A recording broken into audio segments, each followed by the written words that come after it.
नमस्कार प्रिय विद्यार्थियों, आपका स्वागत है जेएचपी कोचिंग में। और जैसा कि मैं आपके लिए प्रिय स्टूडेंट रसायन विज्ञान क्लास 12 के बहुत ही मोस्ट इम्पॉर्टेंट क्वेश्चन लेकर आया हूँ स्टूडेंट, जो 2 मार्क्स के पूछे जाते हैं।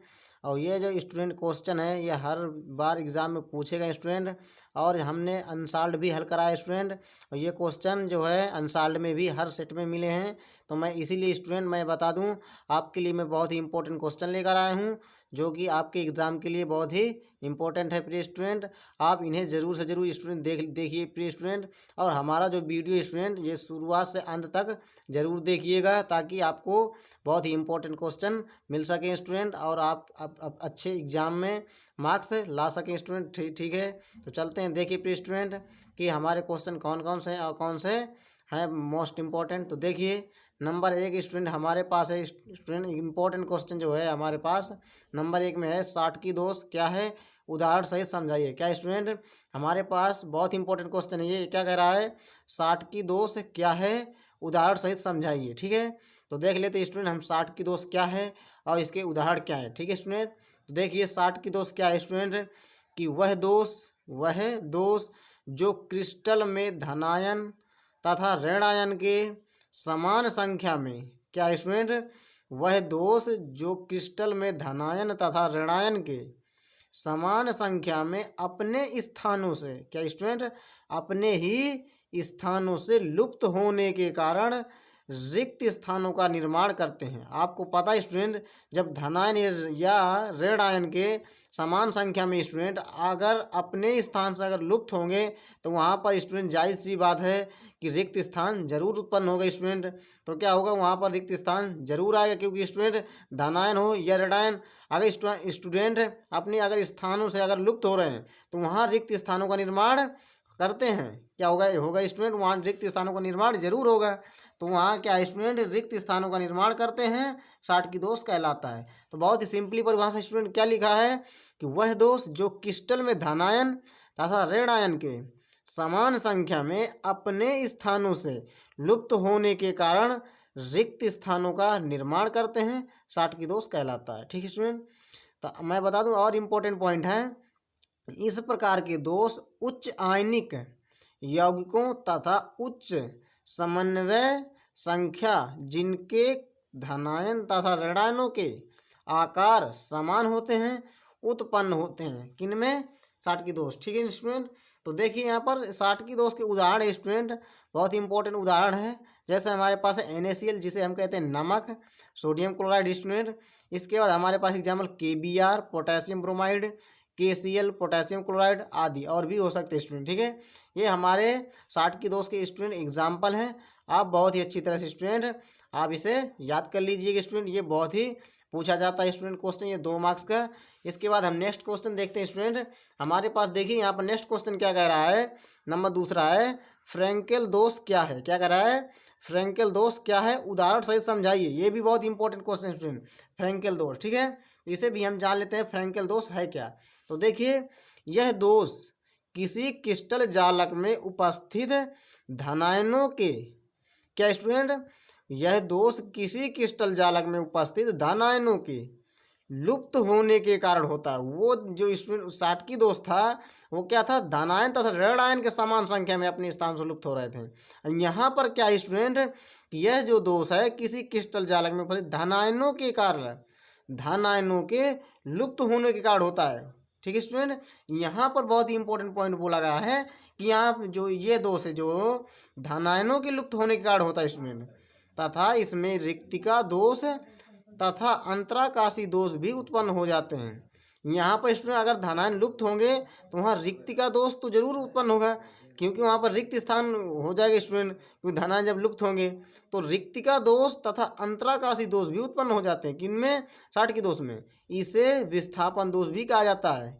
क्या स्टूडेंट, ये जो धनायन होते हैं वो स्टूडेंट अपने स्थान से क्या हो जाते, थोड़ा विस्थापित हो जाते हैं, तो वह इसीलिए इसे कौन सा दोष कह देते हैं, विस्थापन दोष भी कहा जाता है इसे। किसे, फ्रैंकल दोष को। ये पूछा भी जाता है स्टूडेंट, विस्थापन दोष किसे कहते हैं, उदाहरण से समझाइए, या कह देगा फ्रैंकेल दोष क्या है। ठीक है स्टूडेंट, आप बहुत ही अच्छी तरह से ध्यान रखेंगे। इसे विस्थापन दोष भी कहा जाता है, किसे, फ्रैंकेल दोष को।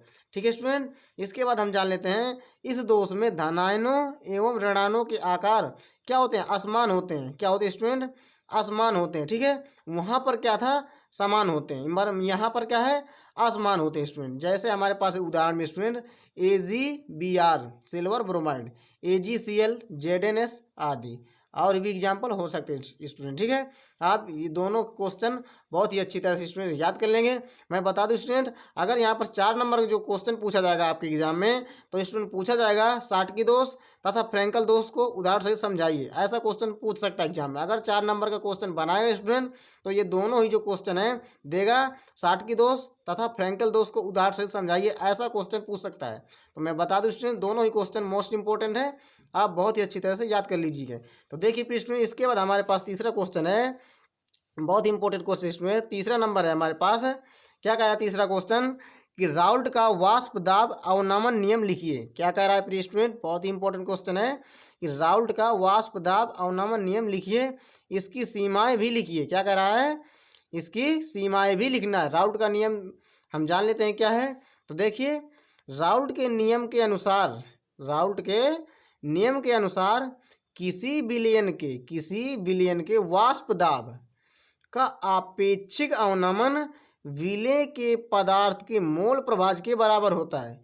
यहाँ पर क्या स्टूडेंट, विलय के मोल प्रभाज के बराबर होता है। आपेक्षिक अवनमन जो है क्या है, किसी विलयन के वाष्प दाब का आपेक्षिक अवनमन विलय पदार्थ के मोल प्रभाज के बराबर होता है। आप यहाँ पर सूत्र से अच्छी तरह से समझ सकते हैं स्टूडेंट, P माइनस PS अपान में P बराबर N1 बटे N1 प्लस N2, ये स्टूडेंट सूत्र है इसका। हम जानते हैं यहाँ पर P क्या है, PS क्या है स्टूडेंट, N1 क्या है और N2 क्या है, हम जान लेते हैं। देखिए यहाँ पर जहाँ P तथा PS क्रमशः विलायक तथा विलयन के वाष्प दाब हैं। कौन स्टूडेंट, P तथा PS क्या हैं, विलायक तथा विलयन के वाष्प दाब हैं। और N1 तथा N2 क्रमशः स्टूडेंट विलय तथा विलायक के ग्राम अणुओं की संख्या है। तो यहाँ पर स्टूडेंट दोनों ही मैंने आपको बता दिए हैं। इसके बाद सीमाएं देख लेते हैं। सीमाएं हमारे पास क्या हैं, तो नंबर 1 सीमा है स्टूडेंट, यह नियम केवल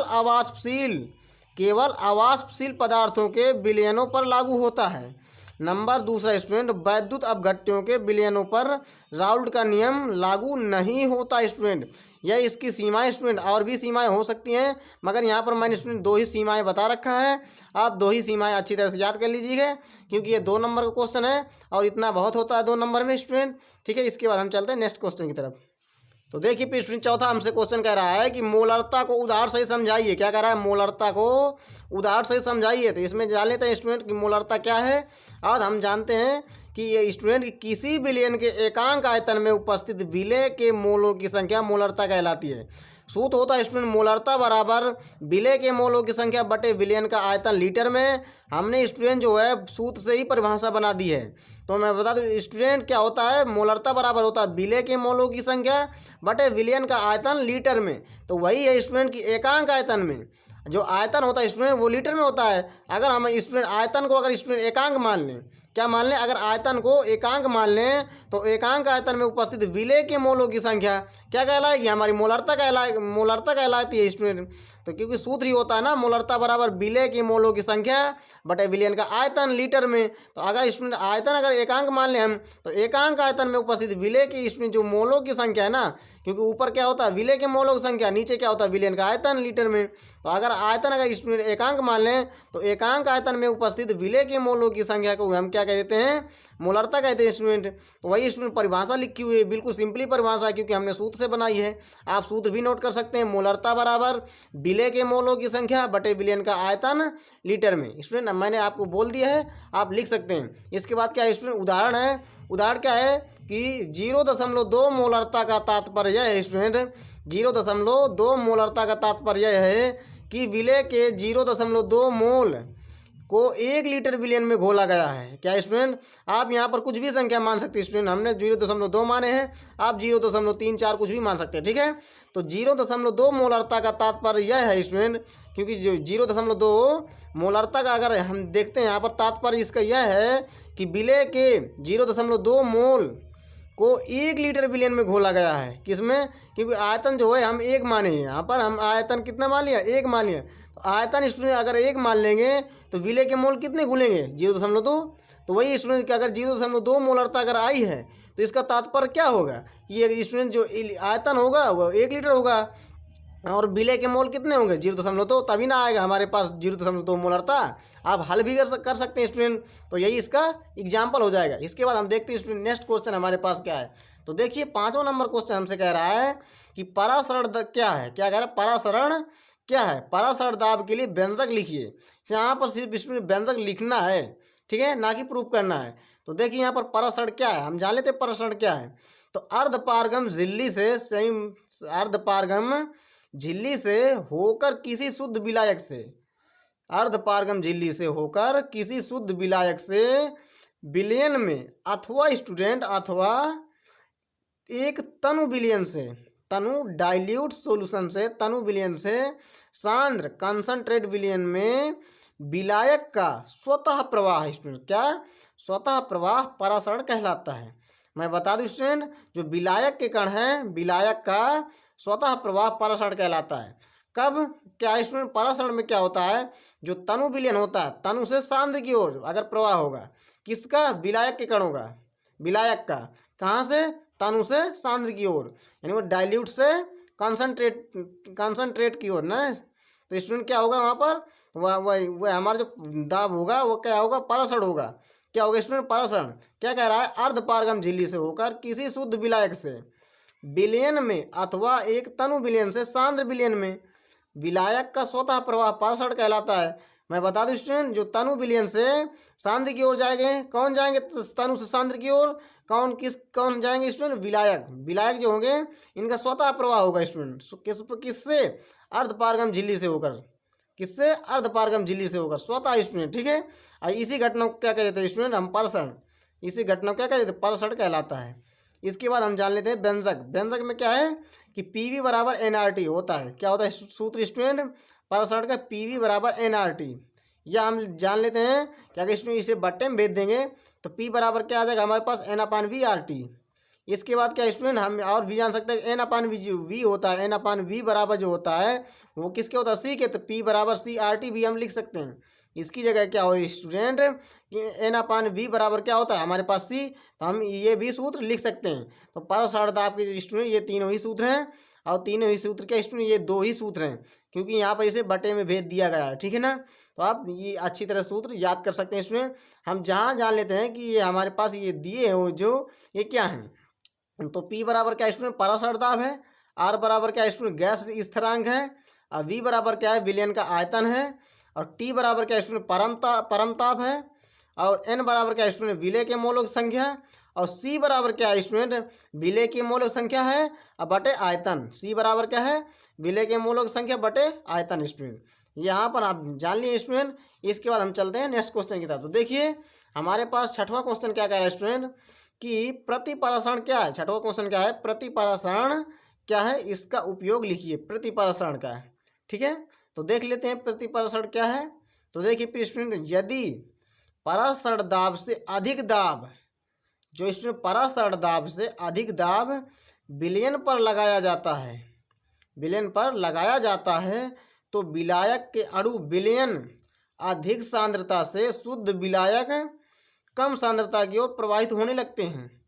चूंकि यह प्रक्रिया परासरण की क्रिया के विपरीत दिशा में होती है। वहाँ पर क्या था स्टूडेंट, परासरण में कि जो विलायक के जो स्टूडेंट कण थे वो तनु से सांद्र की ओर जा रहे थे, मगर यहाँ क्या स्टूडेंट, सांद्र से तनु की ओर जाएंगे, किसमें, प्रतिपरासरण में, यानी कि मतलब जस्ट विपरीत प्रक्रिया दिशा में, ठीक है ना। तो यह प्रक्रिया परासरण की क्रिया के विपरीत दिशा में होती है, इसीलिए यह क्रिया व्युत्क्रम परासरण कहलाती है, व्युत्क्रम परासरण कहलाती है। इस प्रक्रम का प्रयोग समुद्री जल प्राप्त करने के लिए तथा घरों में शुद्ध पेयजल प्राप्त करने के लिए किया जाता है। ठीक है, यही स्टूडेंट प्रतिप्रसारण के बारे में था। क्या स्टूडेंट, इसका जो उपयोग है, उपयोग यहाँ से है, आप यहाँ से जान सकते हैं इसका उपयोग यहाँ से स्टूडेंट, इसके प्रयोग के बारे में। और ये स्टूडेंट प्रतिपरासरण क्या है, यहाँ पर जो विलायक के कण हैं वो सांद्र से तनु की ओर जा रहे हैं। यहाँ क्या स्टूडेंट, सांद्र से तनु की ओर जा रहे हैं, और वहाँ पर क्या था परासरण में, तनु से सांद्र की ओर जा रहे थे। यहाँ क्या स्टूडेंट, सॉरी, सांद्र से तनु की ओर जा रहे हैं। यहाँ पर क्या है, प्रतिपरासरण में जो विलायक के कण हैं वो सांद्र से तनु की ओर जाएंगे, मगर वहाँ क्या था स्टूडेंट परासरण में कि तनु से सांद्र की ओर जा रहे थे, किसके, विलायक के कण। मगर इसमें जस्ट उल्टा स्टूडेंट, यानी कि मतलब सांद्र से तनु की ओर जाएंगे। तो यही स्टूडेंट प्रतिपरासरण का पूरा स्टूडेंट डिटेल था। इसके बाद हम मिलेंगे नेक्स्ट वीडियो में स्टूडेंट। आई होप आपको अच्छी तरह समझ में आ गया होगा स्टूडेंट। आप पिछली पछेल की वीडियो आप देख सकते हैं, आपको अगर कम समझ में आया हो। इसके बाद मिलेंगे स्टूडेंट नेक्स्ट वीडियो में। चलते हैं, नमस्कार, जय हिंद, जय भारत।